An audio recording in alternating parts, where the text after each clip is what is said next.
Boa tarde a todos. Ainda faltam 3 minutos, mas eu já coloquei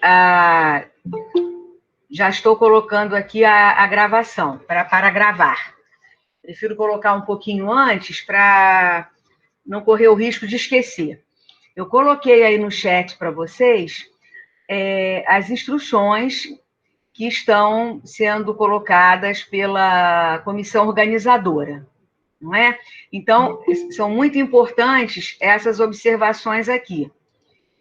Desligue o microfone, fechem a câmera, apenas os apresentadores dos trabalhos, no momento da apresentação, devem estar com a câmera e o microfone ligados.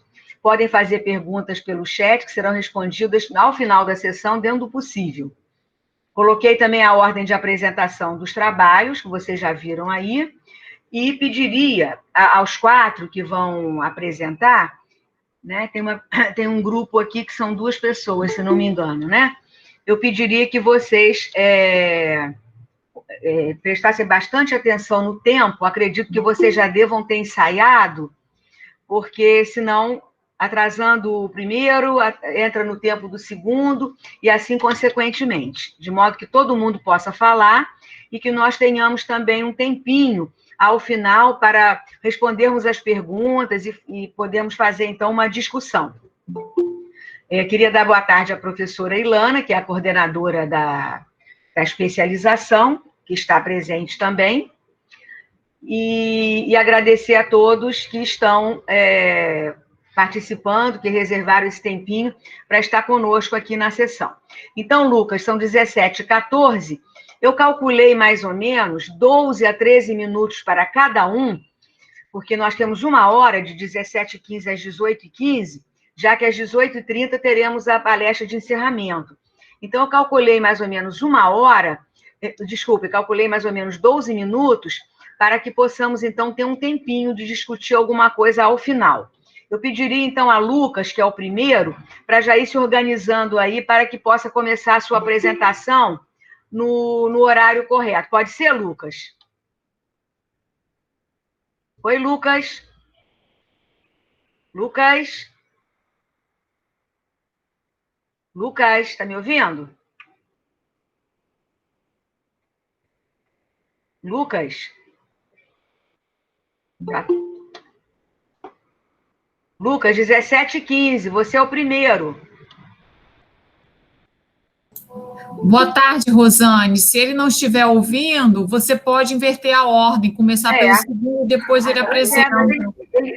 Ilana, ele estava aqui agora mesmo, falou comigo. Luciana, você então quer começar? Professora, tô sim. Meu computador deu uma leve travada com a internet. Acorda. Está sem internet? Não, o meu computador deu uma leve travada, mas já voltou a funcionar. Tá bom, então pode começar às 17h15, você tem mais ou menos 12 minutos, ok? 13 no máximo, okay. Vou controlar o tempo. Tá bom? Só vou colocar, microfone, aqui. A palavra agora é sua, pode começar a apresentar.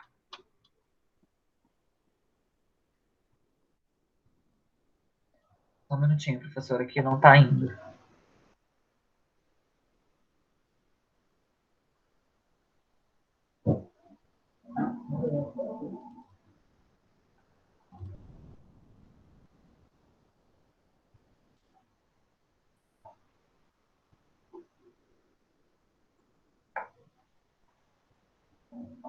Tá, chegou aí para vocês? Abriu para vocês? Ainda não, Lucas. Deixa eu ver agora. Acho que agora foi. Agora sim, Lucas. Oi? Agora sim. Tá bom. Então, deixa eu só ligar o meu cronômetro aqui, professora, para eu não me perder. Lucas, boa apresentação, tá, querido? Tá bom, obrigada, professora. Boa tarde a todos. Meu nome é Lucas Matias. Eu fui estudante da UF, né? Fiz a graduação em Letras e Literaturas, fiz a especialização ano passado, fui aluno da professora Rosane e da professora Ilana. Esse ano eu sou mestrando em Estudos da Linguagem, também fui aluno da professora Rosane agora, no mestrado, tá? E o meu tema hoje, gente, que eu vou trabalhar é o discurso político em cena, os imaginários sociodiscursivos acionados no discurso de Jair Bolsonaro durante as eleições de 2018, tá? Como objetivo geral para esse trabalho, eu quis analisar, à luz da semiolinguística, esses imaginários que são acionados no discurso de Jair Bolsonaro durante as eleições de 2018. Como objetivo específico é destacar esses imaginários, né, compreender as estratégias discursivas por trás dos acionamentos e traçar um perfil do candidato. Como justificativa, gente, esse trabalho, ele corrobora a minha monografia. Ele é uma parte, um leve recorte da minha monografia de conclusão do curso da especialização. Então, eu resolvi trazer aqui apenas um recorte na minha monografia. Eu trabalho com mais temas completos, por exemplo, e as estratégias discursivas, mas hoje eu resolvi fazer só um pequeno recorte para nós podermos abordar só uma parte do trabalho, tá? Esse trabalho também, eu comecei na graduação, né?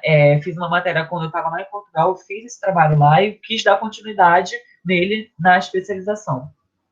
Como metodologia, eu dividi esse trabalho em 3 partes. A primeira é a seleção de vídeos do candidato Jair Bolsonaro, né? Eu fui até a plataforma dele, selecionei os vídeos que eram aptos. Depois, na segunda, foi a transcrição desses exemplos, os quais eram mais pertinentes para a nossa escolha, já que a gente vai trabalhar com a dimensão verbal da linguagem. E, por fim, a análise dos corpóreos selecionados, tá?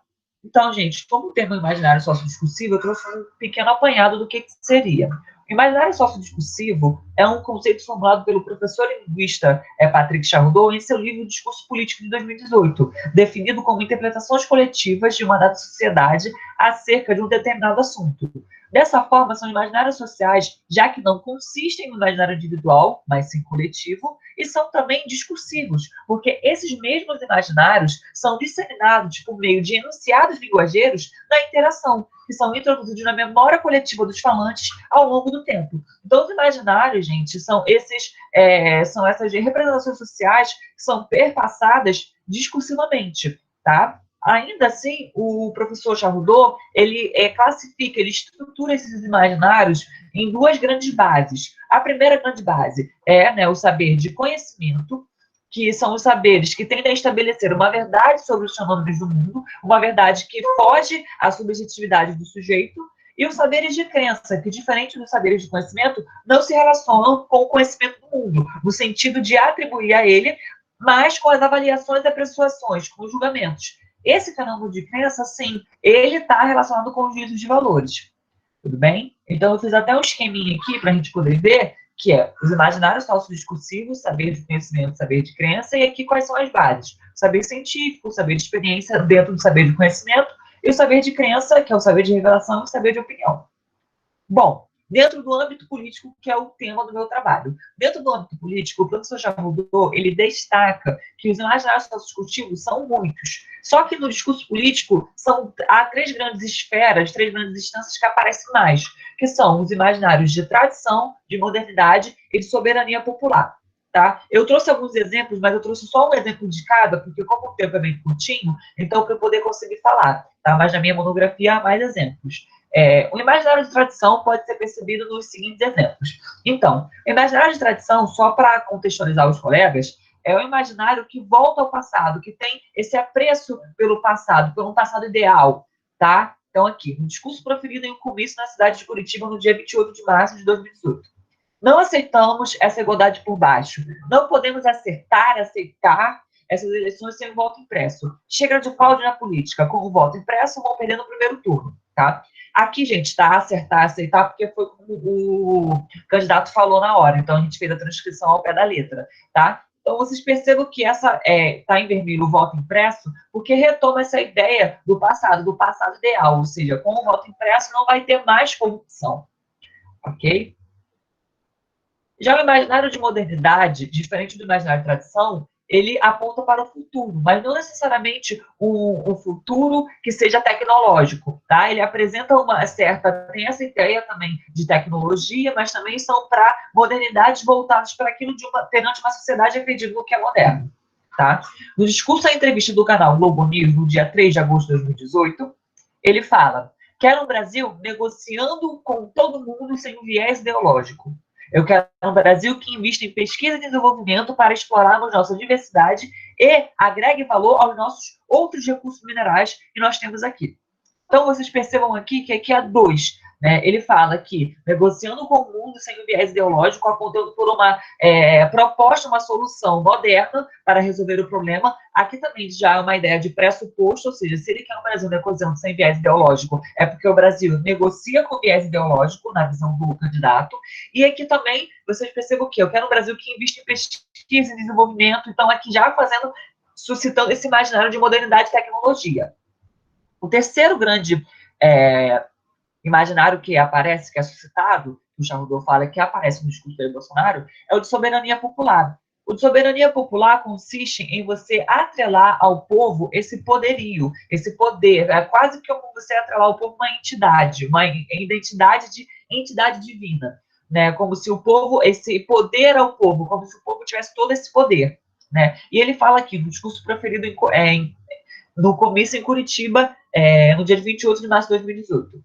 Vamos mostrar que o Brasil é nosso, nós somos a maioria, nós faremos valer a força da família. Depois ele fala, essa força do povo. E aqui embaixo, aqui tem o povo que quer, tá? Então vocês percebam aqui como que esse povo é acionado.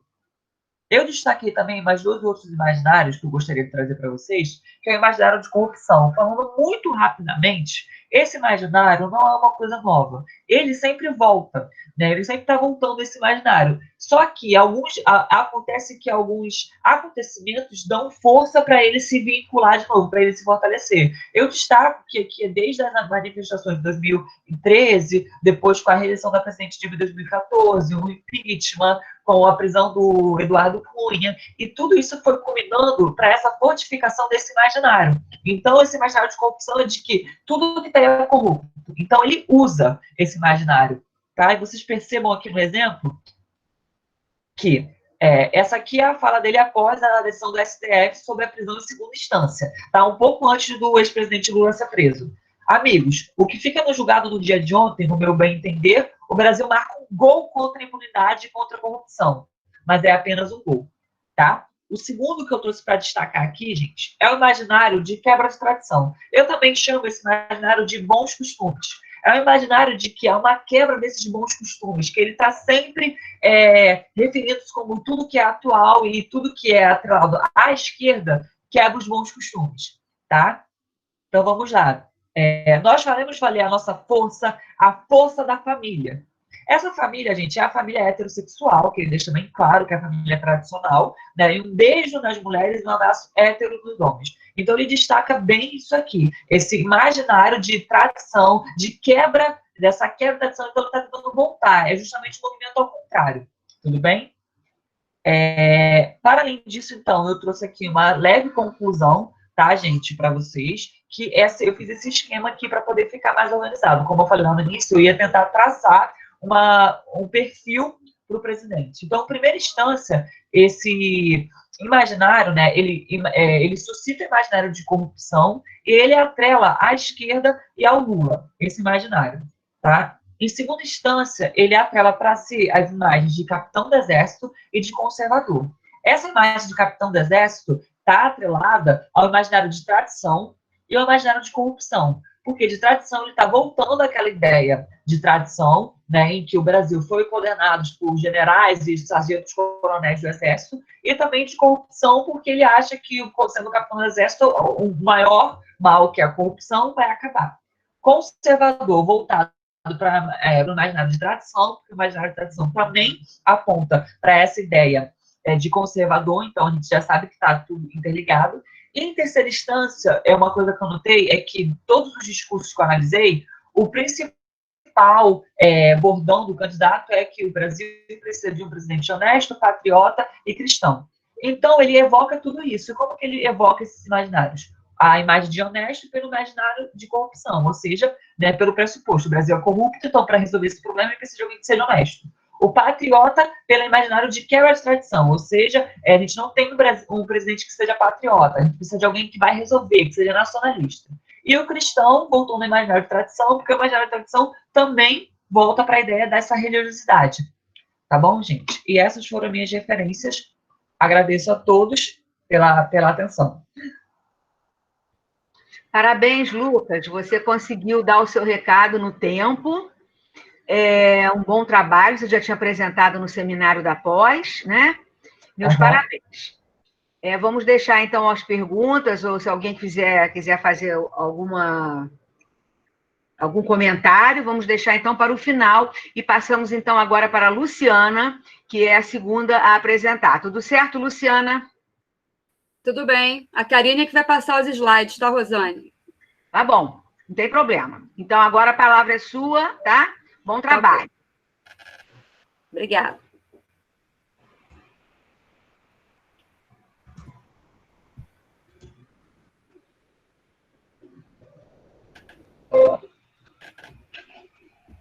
Bom, boa tarde a todos, né? Meu nome é Luciana, esse trabalho vai ser apresentado aí em dupla, né? Eu sou mestranda orientada pela professora Patrícia Neves e a Karine pela professora Beatriz Feres, né? Esse trabalho, um olhar semilinguístico na produção de memes, ele é resultado de um trabalho que foi feito na disciplina, né, de introdução à semilinguística com a professora Ilana, no segundo semestre de 2019. E ele tem por objetivos, né, verificar como a produção de sentido é articulada na construção do meme e apresentar, então, alguns conceitos da teoria da análise semilinguística que podem ser aplicados tanto nas aulas de leitura quanto na de interpretação de texto. Esse corpus ele foi constituído por 2 memes que foram veiculados em junho de 2019, né, a partir de uma notícia que foi muito divulgada nas mídias, da prisão em flagrante, né, do sargento da aeronáutica no aeroporto de Sevilha, transportando aí 39 quilos de cocaína. Boa tarde, como a Luciana falou, meu nome é Karine, eu sou aluna do programa de pós-graduação em estudos de linguagem e trabalho com leitura e interpretação de texto. Então, esse trabalho feito junto com a Luciana, né, a nossa fundamentação teórica é a teoria semiolinguística, e nós escolhemos os conceitos, né, de contrato de comunicação, sentido de língua e sentido de discurso, e visadas discursivas para apresentar para vocês.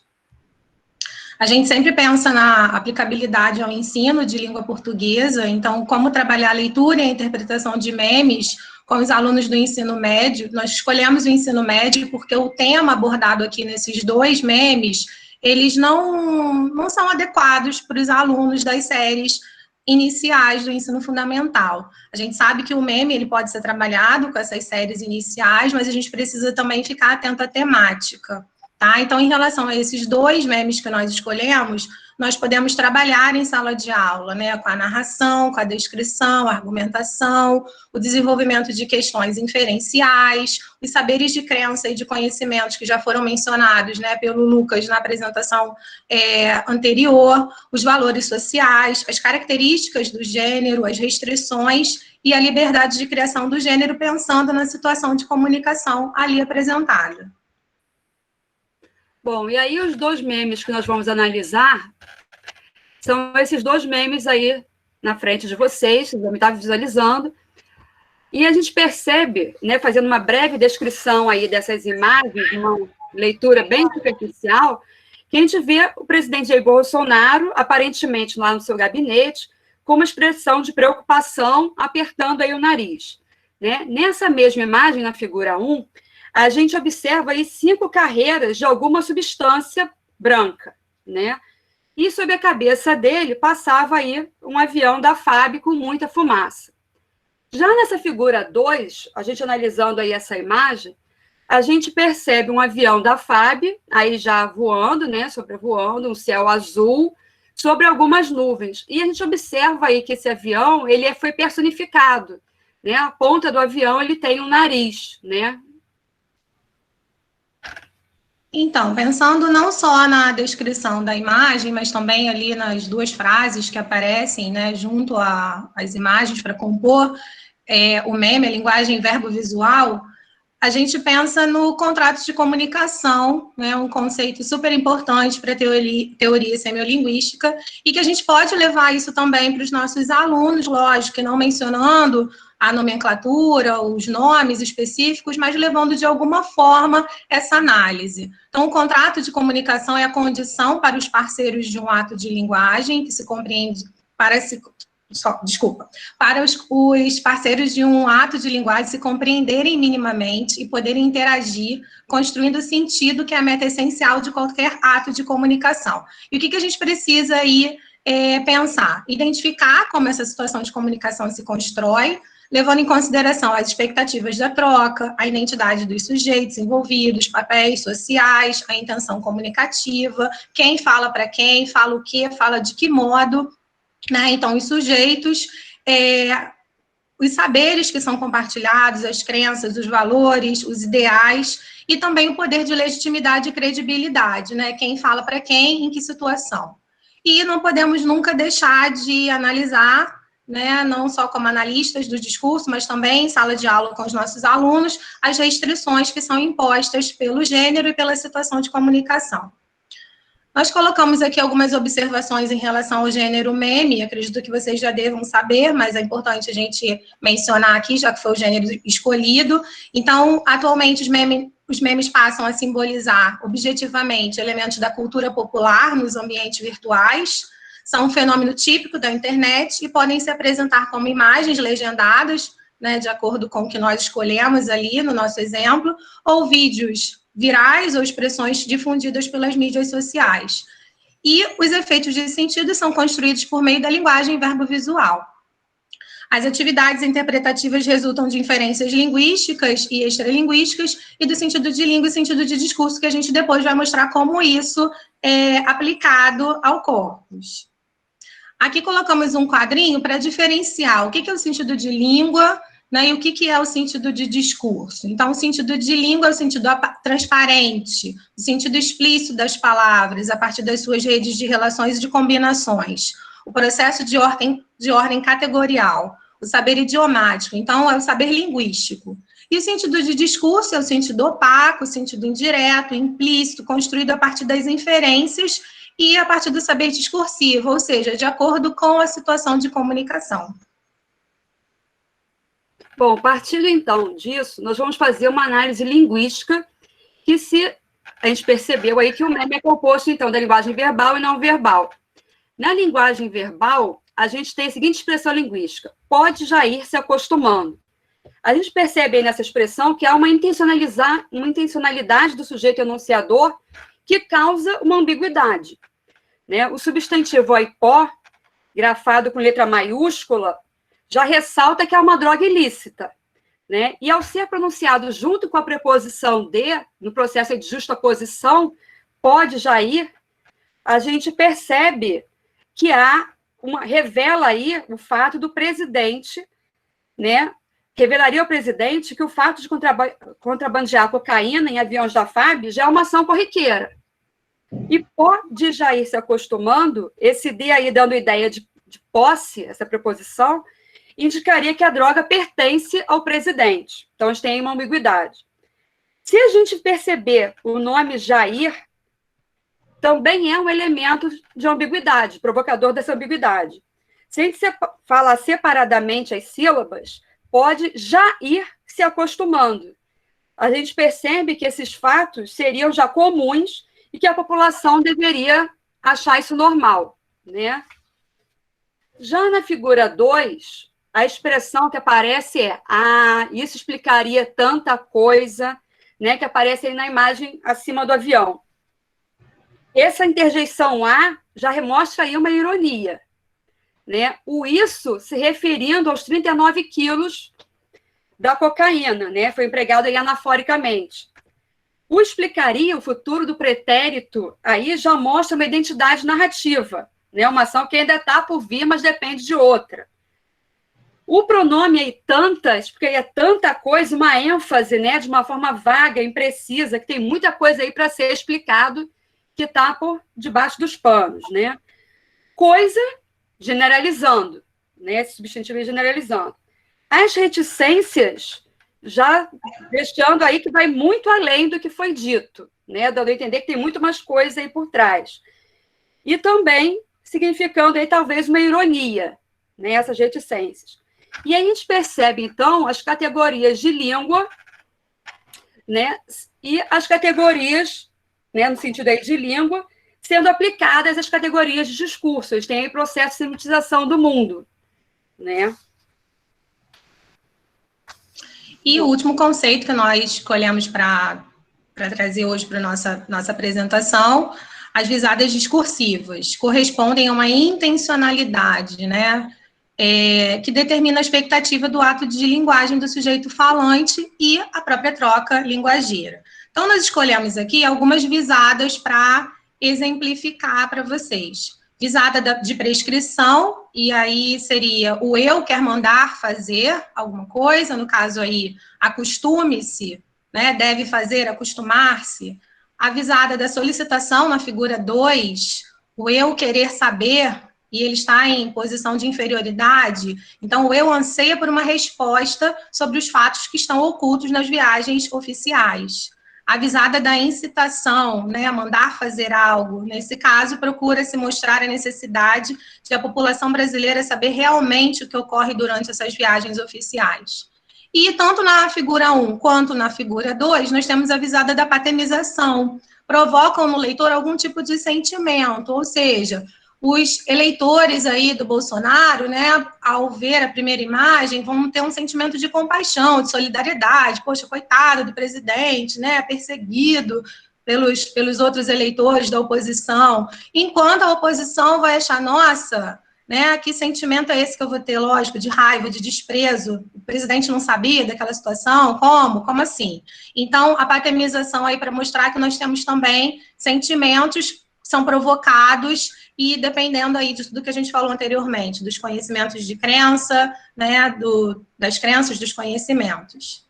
E nossas considerações finais. Bom, então, a compreensão desse meme, né, desses memes, acontece por meio de diferentes atividades interpretativas, né, a interpretação é dos explícitos e dos implícitos, uma análise da imagem, uma análise linguística. Essa análise desses sentidos explícitos da imagem e a decodificação da parte verbal não são atividades inferenciais suficientes para a percepção aí dos efeitos de sentido produzidos por esses memes, né? Devemos, então, aí, como professores, educadores, desenvolver atividades inferenciais que permitam ao aluno interpretar criticamente os diferentes gêneros aos quais ele é exposto em seu cotidiano.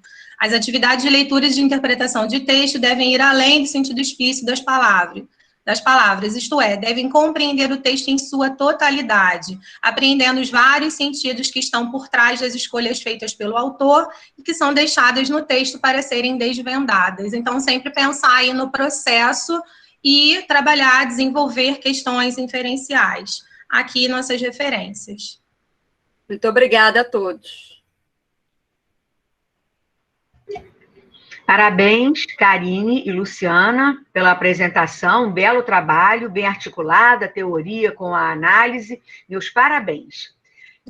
Vamos, então, deixar os comentários para o final, né, como nós combinamos no início, e vamos, então, passar para a terceira apresentação da Gisele. Gisele, você está aí? Oi, estou sim.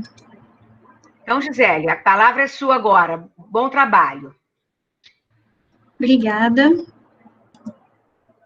Gisele, se apresenta, tá?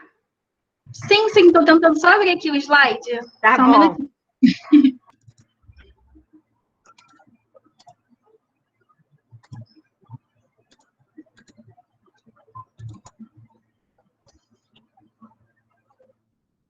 Vocês estão conseguindo ver? Oi? Sim, Gisele. Tá vindo. Antes de começar, eu queria parabenizar os outros apresentadores. Eu gostei muito, né, tanto do tema de vocês e assim, a sala, eu achei que ficou perfeita, porque teve gente falando sobre o mesmo caso que eu, que é o caso da Fábio, que eu vou trazer aqui, falando de Bolsonaro, dos memes, então eu achei que tem tudo a ver e acho que vocês vão super entender o meu trabalho. Vamos lá. Meu nome é Gisele Duarte e eu vim trazer aqui para vocês um pouquinho da minha pesquisa. Eu sou mestranda da UERJ-FFP, né? O meu orientador é o Bruno, e ele dá aula na UERJ também. Eu vou falar aqui para vocês hoje sobre a balbúrdia por trás do caso do avião da Força Aérea Brasileira, uma análise da formação discursiva no debate político em memes. Bom, primeiro eu quero trazer aqui a minha motivação, né? Eu achei interessante explorar, né, um evento atual, abordando conceitos da análise do discurso de linha francesa, e trazer aqui o uso de memes, que eles estão cada vez mais frequentes no nosso dia a dia, e a gente tem pouca literatura na área falando sobre isso. Né? O objetivo do meu trabalho, o primeiro, no caso, seria investigar o sentido... Dá licença, Gisele, você vai apresentar em PowerPoint ou só falando? Eu estou apresentando em PowerPoint, vocês não estão vendo, não? Não, abriu só a área de trabalho do seu computador, o desktop. E apareceu aqui o CELP, os slides, mas não abriu. Não está aparecendo? Não, está aparecendo... Não estão vendo? Não, eu falei que tinha chegado, mas era a página do seu computador. Tá, deixa eu tentar de novo, só um minutinho. Gisele, você precisa abrir o slide, minimizar, e aí depois, quando você colocar compartilhar, ele vai aparecer para você. Aí você clica nele. Vocês estão conseguindo ver agora? Agora sim. Agora sim. Tá ótimo. Tá ótimo. Pode seguir. Então, eu estava falando aqui. E o objetivo, né? Na verdade, o meu trabalho, eu faço um paralelo da palavra balbúrdia, que é quando ela foi utilizada pelo ministro Weintraub, quando ele fala das universidades, né? Que ele faz aquele ataque, falando que nas universidades tem uma balbúrdia. E aí, o meu trabalho é para mostrar que, na verdade, a balbúrdia, ela está no caso do avião da FAB. Eu vou trazer um meme para mostrar isso e defender o meu ponto de vista. A análise do discurso, né? Por que a análise do discurso? Porque a análise do discurso é um estudo de interpretação do discurso, né? E ela serve para entender como o discurso produz sentidos. E a questão dos fatores externos, né? Como os fatores externos, eles contribuem para a formação de um sentido. Ou seja, um contexto, um preconceito, quem fala, por que fala, o como fala, de onde fala, com quem fala, né? E com que intenção se fala. E a questão dos memes, né? Primeiramente, os memes na questão do humor. Que às vezes o humor contido nos memes, ele muitas das vezes disfarça a verdadeira intenção ideológica, né, com o estímulo do riso. Então, você faz uma crítica, mas tem um riso ali, então dá para você disfarçar. E a questão da paráfrase e polissemia, né? No discurso meme, principalmente, a gente tem a paráfrase pela reprodutividade da língua e os seus efeitos de sentido. Enquanto na polissemia é dado pela criatividade discursiva e pelo fato de ressignificar. E aí aqui eu trouxe um meme, né, que faz justamente direta essa relação com o título do meu trabalho. 39 quilos de cocaína, não é no corredor de uma universidade, é no avião presidencial do Brasil. Balbúrdia é esse governo.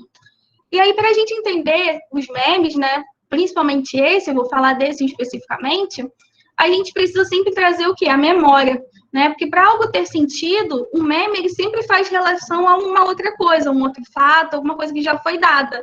Né? O meme ele não é criado do nada, ele sempre tem uma relação com o fato. E nesse caso, a gente tem que trazer a memória justamente do que eu estou falando, do caso da balbúrdia nas universidades, que foi quando o ministro Weintraub falou, né, que as universidades eram uma grande balbúrdia, que ia tirar eles do censo. E aí a Uni não perdeu a oportunidade, fez um meme quando chegou esse caso dos 39 quilos de cocaína. Então, a gente tem que trazer a memória para reestabelecer todos os implícitos e preencher as lacunas, para que os memes possam ter sentido. E a questão da interdiscursividade, porque todo discurso ele é atravessado por né, o entre-discurso, que é aquele discurso que remete a outro. Ou seja, em um discurso, a gente tem vários interdiscursos, que é a retomada de outros discursos, perpassando na constituição de um discurso, com o intuito de quê? Produzir sentido. E muitas vezes acontece a ressignificação, que às vezes um discurso ele é uma coisa, né, e ele pode ser ressignificado. Aqui, quando a gente for falar de formação discursiva, né, a gente tem que entender que a formação discursiva, nesse caso, é o que o sujeito pode ou não dizer de acordo com o contexto, ou seja, é o modo próprio do dizer, né? A materialização do discurso, né? Como é a materialização do discurso, da formação ideológica que se tem, ou seja, como essa ideologia ela está manifestada no discurso, né? A gente pode ter uma formação discursiva religiosa, capitalista, machista, feminista, né? Então, a formação discursiva, elas são os modos próprios de dizer que agrupam o discurso e permite que cada enunciado, né, cada materialidade verbal ou histórica se inscreva em uma ou em outra formação discursiva. Né? No caso de um filme, por exemplo, então uma música, ela pode se inscrever numa formação discursiva ou em outra. Se ela se inscrever em uma, o modo de dizer vai ser um. Se ela se inscrever em outra, o modo de dizer vai ser outra. Né? E, às vezes, um discurso ele também pode abarcar mais de uma formação discursiva. Ou seja, né, o mesmo dizer ele pode significar coisas diferentes, porque, às vezes, o nosso posicionamento ideológico ele se manifesta na formação discursiva, e o posicionamento é outro. Ou seja, uma mesma palavra pode dizer uma coisa, né, e palavras diferentes podem dizer a mesma coisa. Então, a formação discursiva é isso, é o modo próprio do dizer. É como as regularidades no sistema que a gente tem regulam os dizeres e marcam que o discurso ele não é neutro, ele é sempre ideológico, né? Ele é marcado de ideologia, é marcado de subjetividade, porque quando a gente fala, a gente quer ser ouvido, a gente tem sempre uma intenção. E aí eu trouxe aqui uma sequência discursiva com 2 memes. Eu sou a cocaína do Bolsonaro mito. E no outro, aqui só esperando por aquele povo do eu também sou traficante do Bolsonaro. Somos todos traficantes do Bolsonaro. Bom, aqui a gente vai ter que voltar, né, à memória, como aquilo que eu falei no slide anterior. Por quê? Quando a gente fala isso, eu sou a cocaína do Bolsonaro, a gente tem que lembrar daquele caso nas eleições, eu sou o robô do Bolsonaro. E aí, esses memes, a gente pode ver como a formação discursiva ela é importante. Eu sou a cocaína do Bolsonaro mito, né, é uma formação ideológica de apoio. Né? Eu sou a cocaína do Bolsonaro, eu estou do lado dele, não importa o que aconteça.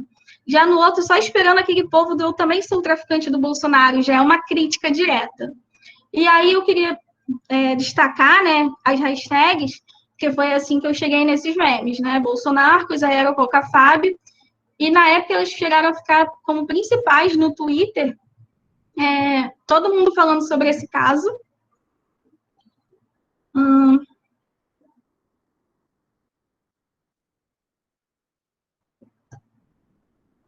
Aí, voltei.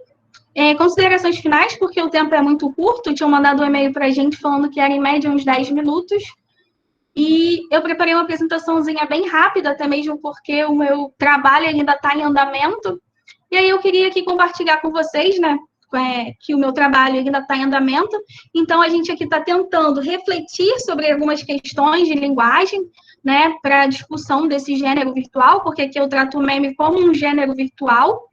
E durante a minha pesquisa, né, os discursos, eu consegui compreender que eles não são novos, e a gente sempre traz a memória de alguma coisa, principalmente nos memes, né? A gente não pode falar de algo do nada. O meme, para ele ter sentido, a gente sempre tem que trazer alguma coisa para que haja um entendimento. Então, o discurso, ele está sempre se reiterando. E já justamente nos memes, geralmente é na forma de humor. Então, é isso. A minha pesquisa ela não está finalizada, e as questões aqui apresentadas, elas têm sempre um valor sócio-histórico. Então, elas permanecem ativas, elas não tem como dar a minha pesquisa como acabada. E é isso. Parabéns, Gisele, pelo trabalho, né? É um trabalho que se encaixa perfeitamente na mesa, né? Nessa sessão. Tem a ver, né? Não foi à toa, o trabalho está aí também, a comissão organizadora assim selecionou. E passamos, então, agora para o último trabalho dessa sessão, que é a apresentação da Pamela Fagundes Travassos. Pamela, a palavra é sua agora. Bom trabalho, boa apresentação. Obrigada, só um minutinho que eu estou abrindo a apresentação. Pamela, fala um pouquinho mais alto, tá? Que você fala baixinho. Tá. A gente pode te ouvir melhor.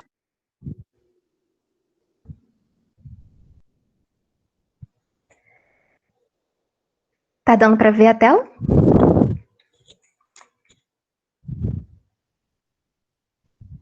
Sim.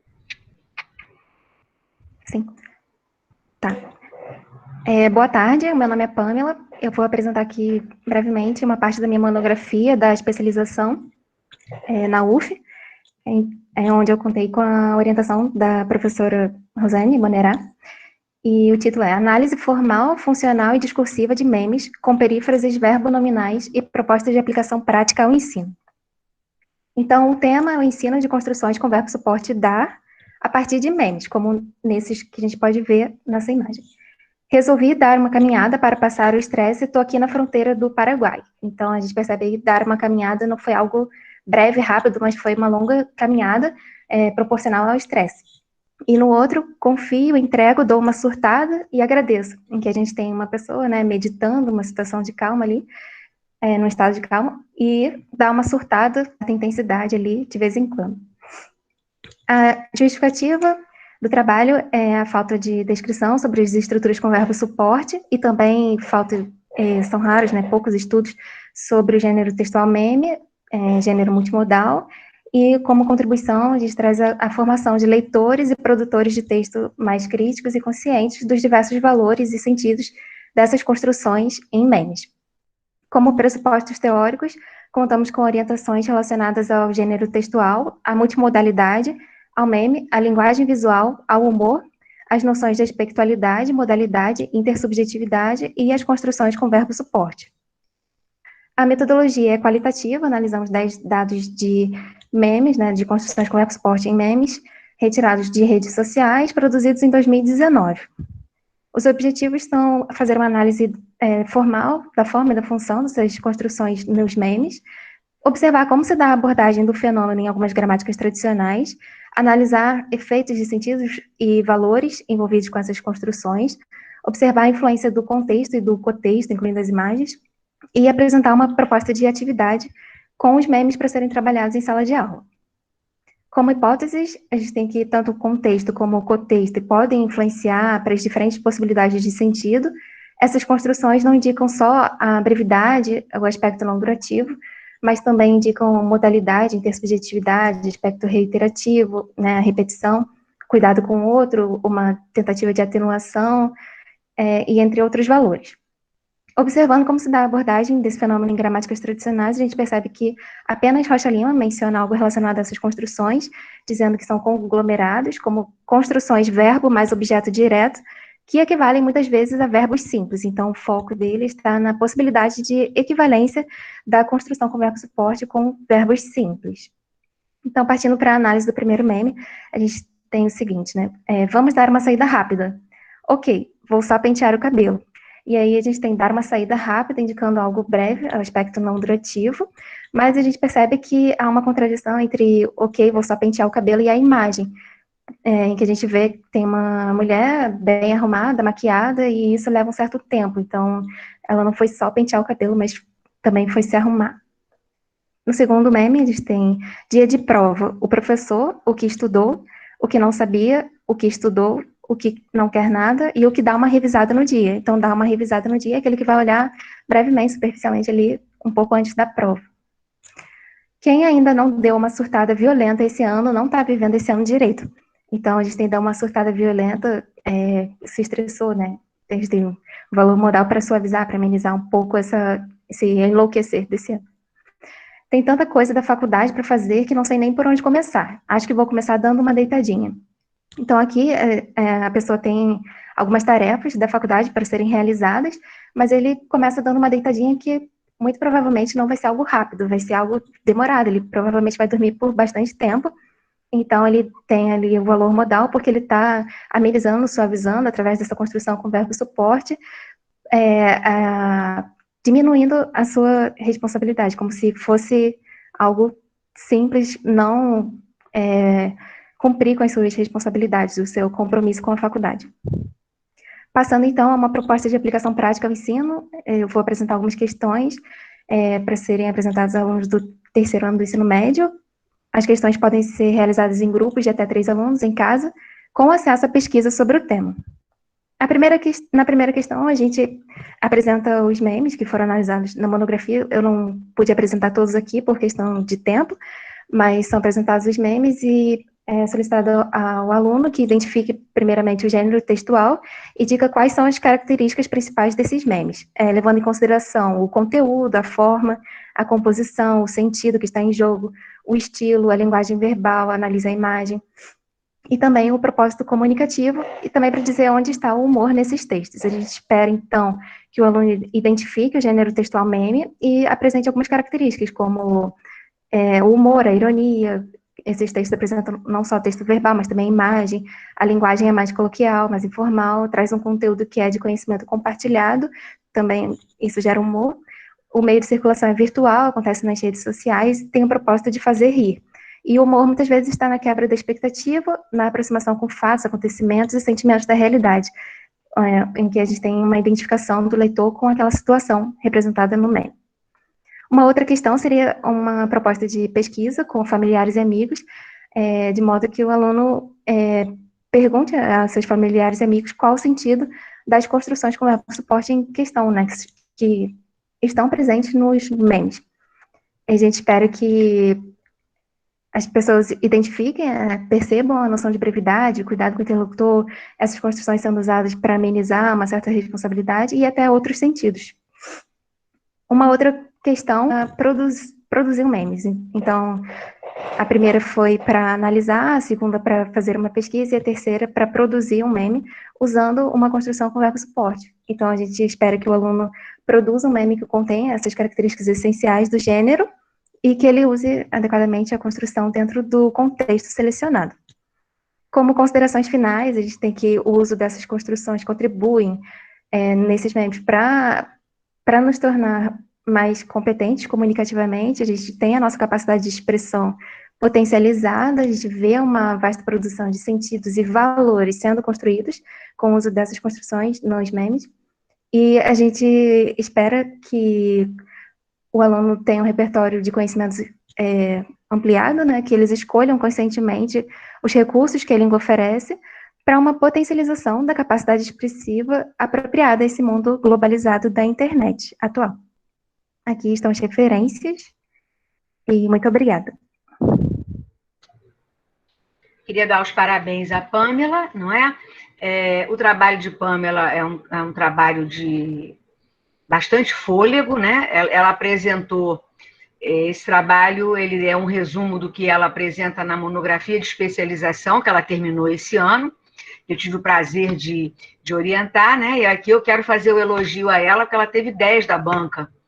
Não teve, assim, nenhuma observação, nenhum senão em relação ao trabalho dela. Então, é um trabalho interessante que conjuga a parte linguística com a parte discursiva e também com uma proposta didática, né? Porque é uma especializada em língua portuguesa, a gente está sempre pensando no ensino também.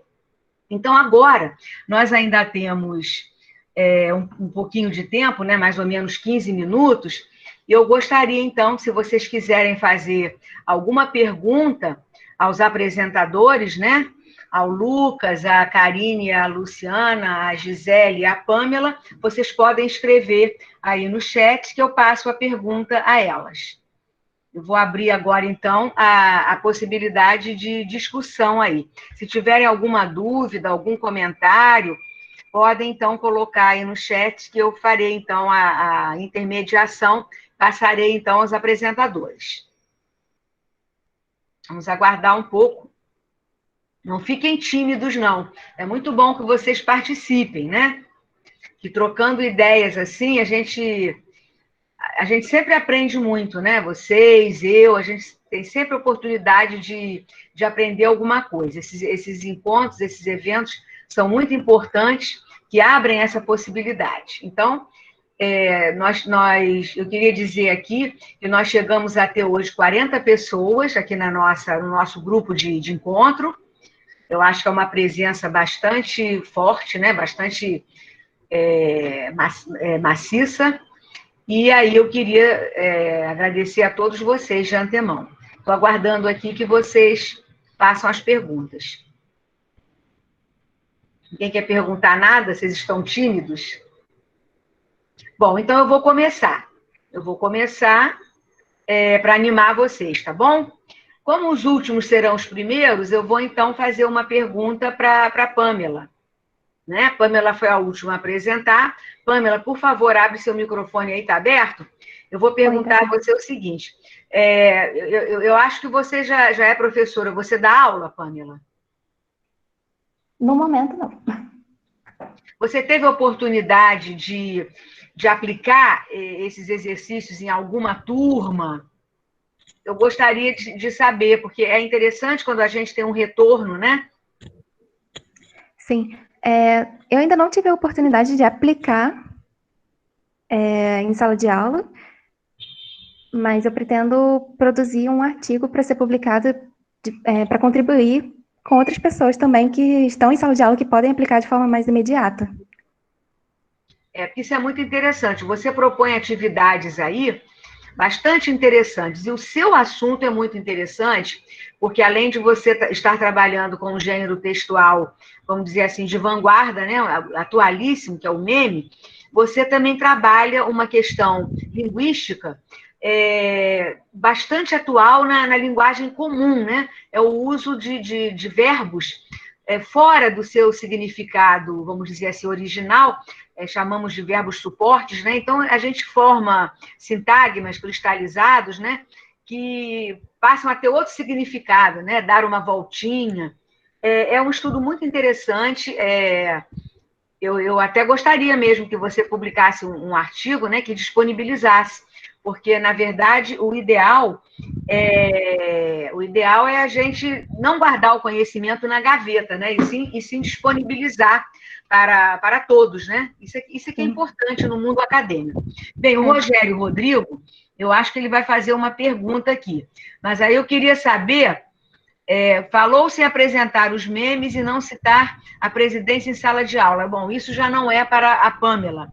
Isso seria para a Gisele e para o Lucas, né? Como fazer isso e ainda manter o foco dos alunos no que é proposto, sabendo que teremos alunos ou pais, né, desses pró-Bolsonaro? É uma boa pergunta. E a Matilde também pede que o Lucas fale um pouco mais sobre o imaginário de tecnologia. Então, vamos fazer o seguinte, vamos deixar o Lucas responder sobre o imaginário e vamos pedir a Gisele e a Luciana que respondam essa pergunta. Será que não é difícil? Como fazer para que possamos trabalhar esse conteúdo em sala sem citar explicitamente, né? Sabendo que pode haver pais de alunos, né? Pró-Bolsonaro. Luciana e Gisele, estão me ouvindo? Sim. É o Rogério que está fazendo essa pergunta. Muito boa pergunta, viu, Rogério? Muito obrigada. Vou tentar responder assim, muito vagamente. Realmente é um tema bem espinhoso, né? Você levar temas políticos para a sala de aula, né? Sobretudo escola particular. É um tema assim, bem temerário, né? Mas eu acho que se você abordar esse assunto linguisticamente, mostrar comprovadamente que tem uma teoria por trás, que não é simplesmente um achismo, né, que tem uma fundamentação teórica ali, e procurar ser o mais imparcial possível, né? A gente sabe que todo discurso perpassa aí uma ideologia, que não há discurso neutro, mas procurar mostrar, como a gente tentou mostrar no trabalho que a gente apresentou, os dois lados, né? Se você tiver uma visão pró-Bolsonaro, você vai tender a achar pistas linguísticas, né, ou imagéticas que comprovem o seu raciocínio, né? Se você for contra, você também consegue achar ali elementos que comprovem a sua posição, né?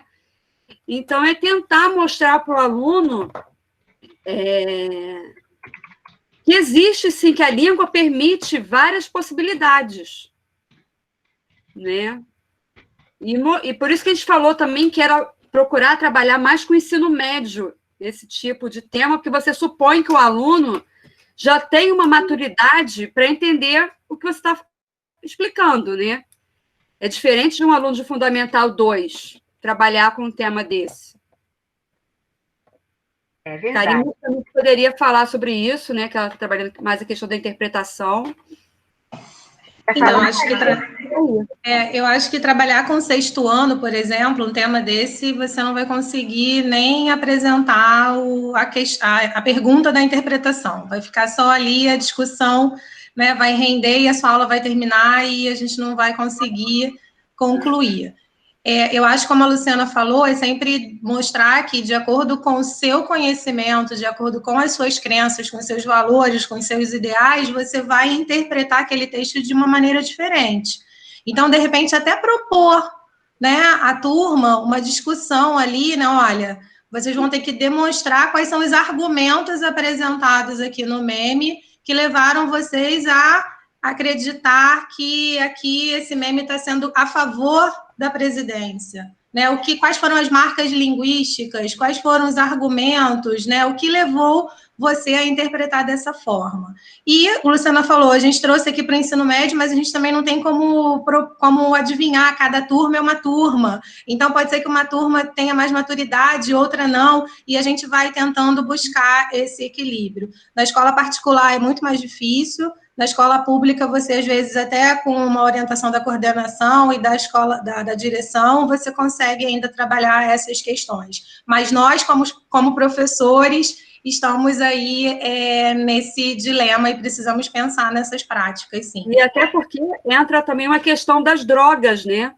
Que é um tema bem corriqueiro no ensino médio, né? Que muitas vezes a gente quer passar uma borracha, né, falar que aquilo não existe, mas a gente sabe que existe, que está dentro das escolas, e que a gente vê nas imagens também uma referência, a gente não falou explicitamente, mas uma referência aí à questão da cocaína, né? Quando você vê ali o nariz vermelho, quando você vê o Bolsonaro com a mão no nariz e aquelas carreiras ali, representando tanto a pista, né, de pouso, no momento da decolagem do avião, ou quanto ele, de repente, sendo usuário, né, da própria cocaína, e aí vai outras interpretações ali também, né?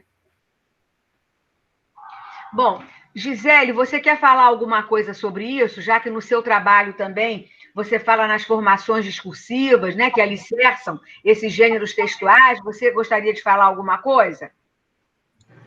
Então, eu acho que eu não tenho muito embasamento para falar sobre isso, porque no meu trabalho eu não falo sobre em sala de aula. Eu realmente não sei como passar isso para os alunos de sala de aula, né? Porque, ao meu ver, né, quando eu pesquiso como analista, e como analista eu tento ser mais imparcial possível, né? Tento manter um distanciamento. E como professora, isso não seria possível, eu teria que realmente mostrar o meu posicionamento e defender. Gisele, você acha... Tem uma pergunta aqui da Paula. Você acha que... Você trabalha com meme também? Você deu exemplos com meme, não foi? Isso. Então, você acha que pode acontecer de haver memes regionais e aí comprometer o entendimento? É pergunta da Paula. Porque isso aí depende um pouco da cultura, né, local, vamos dizer assim. No caso de um meme regional, você acha que isso pode comprometer o entendimento? Eu acho que ia depender de qual nível, né, que a gente está falando, qual segmento do aluno.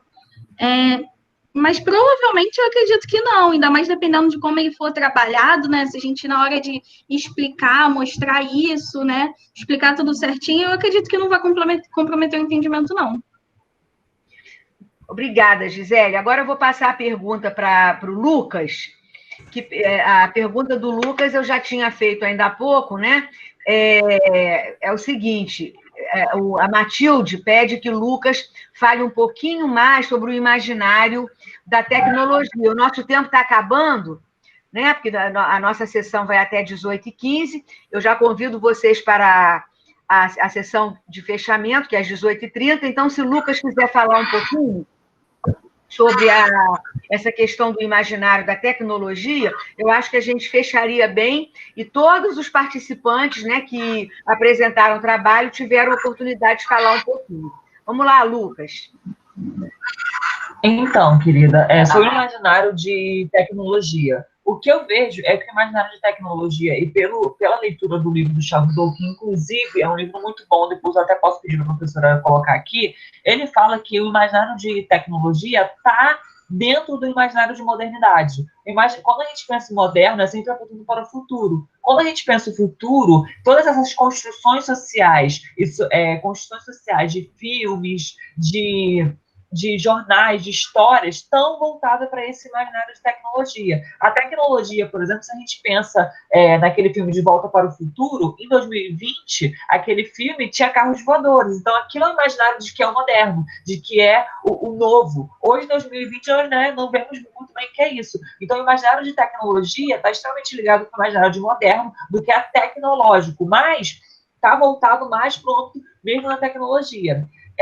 E uma pergunta que foi falada aqui, professora, sobre a questão de como trabalhar isso em sala de aula, uma dica que eu acho que pode ser muito útil também, porque a gente que é professor, a gente, principalmente que trabalha em escolas particulares, eu acho que uma dica que a gente pode tentar evitar se a gente vai levar um meme que tenha figuras emblemáticas como a do próprio Jair Bolsonaro, a gente também pode levar de um outro político ou de outros políticos que a gente possa apresentar como se fosse dois lados. Por exemplo, se a gente está levando aqui do Bolsonaro, a gente poderia também levar da ex-presidente Dilma, porque aí a gente não ficaria de um lado só e apresentaria tecnicamente. A gente sabe que não funciona assim, o discurso não funciona assim, mas aí a gente estaria se vestindo de uma capa de imparcialidade, colocando os dois lados, entenderam? Então, a gente pode trabalhar dessa maneira, mostrando como que a argumentação e deixando a argumentação e as posições para os próprios alunos, que eu acho que é uma maneira da gente trabalhar sem a gente ter esse medo de ter represálias por parte do pai, por parte dos alunos, porque a gente sabe que em escola particular isso é mais fechado. Então, eu estava vendo ali que essa é talvez uma saída que a gente possa trabalhar os dois temas, trabalhando com mais políticos. Se quer levar a figura política, leva não só uma, leva 3, 4 de falas que a gente pode pegar e pode deixar para os alunos perceberem. Então, era só isso que eu queria falar mesmo. Lucas, muito obrigada. Eu queria agora, antes de encerrar, eu queria agradecer a cada um de vocês, que nos honrou aqui com a participação. Eu estou vendo a foto de João Paulo, eu fiquei com muita saudade de você, João Paulo. Você continua com aquela mesma carinha de quando você foi meu aluno, tá? A gente fica com saudade, o tempo passa. Eu queria agradecer, então, a cada um de vocês a presença, agradecer aos alunos que apresentaram os trabalhos de muita qualidade, vocês viram, trabalhos respaldados em teoria, não são trabalhos que, assim, de qualquer maneira, com a parte prática aplicada, e também elogiar também que fizeram um recorte, porque é muito difícil a gente conseguir colocar tudo que a gente tem para falar naquele tempinho, assim, E vocês conseguiram fazer isso com maestria. As 4 apresentações foram muito boas. Eu agradeço, então, a vocês, dou os parabéns a todos, Um beijo para vocês, João Paulo, para você, especial. Pode Obrigado, falar. professora. Beijo. Sempre bom estar com a senhora aqui. Muito bom te ver. Então, olha, gente, eu convido vocês agora, para daqui a pouquinho, às 6h30, vocês entrarem na palestra de encerramento. Nós hoje tivemos um dia muito profícuo, com atividades o dia inteiro, não é? Aprendemos bastante, a gente sempre aprende muito. Então, eu queria dizer a vocês, dar novamente os parabéns aos 4 apresentadores, Vocês estão de parabéns. Beatriz já colocou aqui, que são os orientandos queridos dela, de parabéns, E aqui a Samara está perguntando que ela não conseguiu assinar o formulário de ouvintes. Aí depois, Samara, eu vou encaminhar essa sua pergunta aqui no chat para a Ilana, tá? Para ela dizer a você como é que você vai fazer, porque o chat fica aqui, então não se preocupe, porque vai estar mostrando aqui a sua pergunta, a hora em que você fez a pergunta e tudo, tá bom? O Lucas está falando aqui do livro Linguagem e Discurso, Modos de Organização, do livro de Charrodot, Então, eu queria dizer a vocês, então, dar os parabéns novamente, desejar uma boa noite e até uma próxima oportunidade. Eu vou, então, interromper a gravação. Um beijo para todos, obrigada pela companhia. Até uma próxima vez.